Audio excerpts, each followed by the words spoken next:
हिंदू राष्ट्र का सपना चकनाचूर। लोकसभा चुनाव 2024 का ये परिणाम देख के ईश्वर भी रो पड़ा। तभी बिन मौसम बारिश हो गई और हर सनातनी सिसकी लेते हुए गा रहा है कि छन से जो टूटा कोई सपना जग सुना सुना लगे। और हम ये भी कहना चाहेंगे कि देख तेरे संसार की हालत क्या हो गई भगवान, ये कितना बदल गया इंसान। तो मित्रों, आज इसी के बारे में बात करने वाले हैं जो सुबह 7 बजे से एक आशा की किरण लेकर गए हुए थे। कड़ी धूप में खड़े होकर 2-3 घंटे की लाइन में खड़े होकर मतदान करने वाला हर सनातनी, सोए हुए सनातनी को प्रश्न पूछता है कि क्या आप अपने भारत में रहना नहीं चाहते हो? हाँ, तो मतदान क्यों नहीं किया? और घूमने निकल गए क्यों? छुट्टियां मनाने निकल गए क्यों? बच्चे विदेश में पैसे कमाने के लिए निकल गए। मेरी बात करूँ तो मेरे आधे से ज़्यादा संबंधियों के बच्चे विदेश में जाके वहाँ पर ही बस गए हैं। वहाँ से चाहते हैं कि भारत की सरकार आपका साथ दे। जब आप मुसीबत में हो, मुश्किल में आते हैं, तब चाहते हैं कि नरेंद्र मोदी आके आपको मदद करे। मुश्किल में नरेंद्र मोदी याद आते हैं पर मतदान करने में नहीं। विदेश में फंसते हो तभी भारत के झंडे के सहारे ही बच के निकलते हो, क्या वो भी भूल गए? और वहाँ पैसे और डॉलर की कुर्सी पर बैठने के बाद अपने भारत के मातृभूमि को भूल जाते हो। मैं तो भारत छोड़ने वाले को गद्दार ही मानती हूँ। दूसरी बात, भारत में तो रहते हैं पर मतदान नहीं करना है। क्यों? तो बोले कि हम अकेले नहीं जाएंगे तो क्या फर्क पड़ने वाला है। यही है हमारे कहे जाने वाले आधे सनातनियों का सच और सोच। मित्रों, हमारी पहचान में ही ऐसे कितने लोग हैं जो किधर यात्रा करने गए हैं, किधर कथा सुनने गए हैं, किधर घूमने निकल गए हैं और किसी काम के लिए अपने घर से दूर है और वो मतदान के लिए नहीं जा रहे हैं। बेटियां विवाह करने के बाद अपने घर से तो चली जाती है लेकिन वो एक दिन के लिए भी वो समय नहीं निकालती है और फिर रोना धोना शुरू हो जाता है कि नौकरियां नहीं मिलती है, महंगाई बहुत है। तो फिर कैसे कम होगी? मित्रों, आपकी भी कुछ तो जिम्मेदारियां बनती है ना। दूसरी बात, जो राम को लाए वहीं उसी जगह पे वो हारे। ये सनातनी के गाल पे तमाचा है। मित्रों, व्यक्ति विशेष का विरोध करते करते ईश्वर और मानव सृष्टि या मानवता का विरोध और सबसे बड़ा अपराध इसीलिए कि जिन्होंने अयोध्या राम मंदिर के लिए अपनी जान गंवाई है उनके प्रति महा अपराध है। मित्रों, कुछ किया तो नहीं पर जिन्होंने कार्य किया है अपने धर्म के लिए, सनातन के लिए, उनके प्रति तो वफादार रहते। सिर्फ एक बटन ही तो दबाना था और आधा घंटा ही तो निकालना था। मित्रों, हम तो बहुत ही छोटे चैनल वाले हैं लेकिन फिर भी हमने अपने चैनल से हर समय मतदान का दिन के लिए अपने चैनल से बोले कि भाई मतदान के लिए आप निकलो, घर से बाहर निकलो, एक दिन की धूप है वो सहन कर लो। और हमने किया हमारा कार्य पूरा। भले ही इतने व्यूज़ नहीं आते हैं लेकिन हमको अंतर से ये संतुष्टि मिलती है कि हमने अपनी फर्ज है वो हमने निभाई। मित्रों, सनातन के प्रति जो समर्पित है वो रात दिन एक करके सनातनियों को जगाने की कोशिश की, पर वो कहे जाने वाले सनातनी जो कि उठ के खड़े ही नहीं हुए और जो घर से निकल के मतदान के केंद्र तक पहुँचे ही नहीं, तो वो उनको क्या कहे? वो जीते जी ही मुर्दे के बराबर है कि जिन्होंने अपना मतदान का अधिकार है वो फर्ज नहीं अदा किया।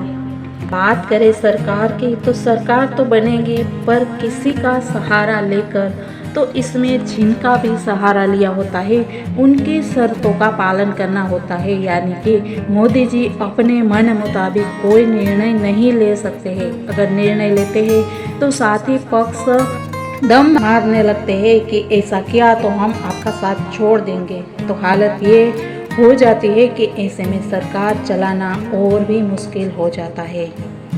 फिर इसके बाद जो ये फोकट का, मुफ्त का राशन, चावल, छाता, घर आदि जो लेके जाते हैं उनका कोई वफादारी नाम की चीज़ नहीं होती है।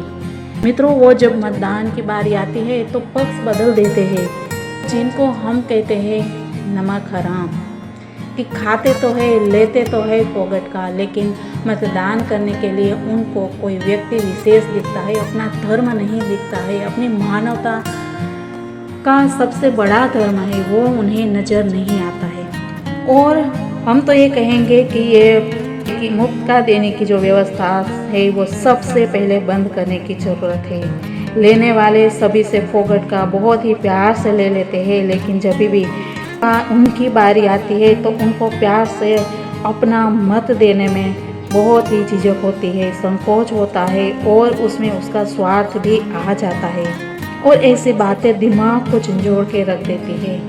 यहाँ पे ये बता दें कि जो भी कड़ी धूप में लाइन में 2-3 घंटे की लाइन में खड़े रह के जिन्होंने भी मतदान किया है, उनके घर में मैं विश्वास करती हूँ कि मुफ्त का फोगट का एक दाना भी चावल का नहीं गया होगा। तो ऐसी बहुत सी बातें हैं जो समाज को खाए जाती है और समाज को खोखला करती जाती है। मित्रों, इसके पीछे का राजनीतिक कारण अगर हम देखें तो सबसे बड़ा कारण जो है वो भाजपा का पक्ष प्रमुख का बयान कि अब हमें आरएसएस यानी कि राष्ट्रीय स्वयं संघ की ज़रूरत नहीं है, इसीलिए वो आरएसएस प्रचार में नहीं आया। इसीलिए मित्रों, कभी भी अपनी ऊंचाई पर जाने के लिए पहली पायदान को भूलना नहीं चाहिए, क्योंकि उन्हीं के सहारे आप ऊंचाई तक पहुँचे हैं। दूसरा कारण है भाजपा के नेता का बयान कि भाजपा की सरकार बनती है तो प्राइम मिनिस्टर मोदी जी नहीं बनेंगे। ये अंदर की चर्चा केजरीवाल जेल से निकलने के बाद बोले और उनके लिए उनका बयान सभी बयान को खंडन नहीं किया गया। इसके पीछे लोगों का एक रोष दिखाई देता है, जो कि वो महाराष्ट्र के राजनीति में दिखाई दिया कि फडणवीस को सीएम यानी कि मुख्यमंत्री नहीं बनाया गया। लोगों का गुस्सा अंदर ही अंदर था और यही सब गुस्सा है वो बाहर समय आने पर वो दिखता जरूर है। तीसरा कारण जो है वो सनातन हिंदू जातिवाद में बट गया और एकजुट न हुआ। इसका परिणाम हमें 4 जून को मिला। और इसके बाद का कारण जो है वो है लालच। एक लाख की लालच में निम्न मध्यम वर्गीय महिला फंस गई और अपना मतदान सनातन विरोध में चला गया। यहाँ बता दें कि राजनीति यह वोट जिहाद में बदल गई और इसके बाद अंत में हमारे नाराज बच्चे जो टैक्स पूरा भरते हैं, अपनी मेहनत की कमाई से पैसे जब भी लिए जाते हैं और बटा जाता है, ऐसी जगह जिनका योगदान समाज में कुछ नहीं होता है, तो ऐसे युवा वर्ग की नाराजगी सामने आई है। इसीलिए सबसे पहले तो टैक्स कम करना चाहिए, क्योंकि जो लोग टैक्स भरते हैं वो भरते ही रहते हैं और अपने घर में कसर करके वो सरकार को टैक्स भरते हैं, जबकि उनका टैक्स है वो दूसरी जगह जाते हैं, जो कि वो वहाँ पे जाता है। उनका योगदान समाज में कुछ भी नहीं होता है, उनको सिर्फ लेना ही होता है। तो सबसे पहले ये जो फोगट का देना है वो सब बंद करना चाहिए और जिनको ज़रूरत है उनको देना चाहिए। और मैं यहाँ स्पष्ट रूप से ये कहना चाहूँगी कि मध्यम वर्ग को बिल्कुल ही इग्नोर किया जाता है और ये इग्नोरेंस ही उनका रोष इसी में प्रकट होता है, इसी से बाहर आता है। तो इन सब बातों पे ध्यान देने की बहुत ही ज़रूरत है और यही है सामान्य वर्ग का प्रश्न और उनकी समस्या। तो हम आशा करते हैं कि इन्हीं बातों पे ध्यान रख के अगर हम समाज के समस्त वर्गों को साथ में लेकर चलते हैं तो भारत अवश्य उन्नति के पथ पर आगे बढ़ेगा। तो मित्रों, इसके साथ ही मिलते हैं कल। तब तक के लिए सबको जय हिंद, वंदे मातरम, भारत माता।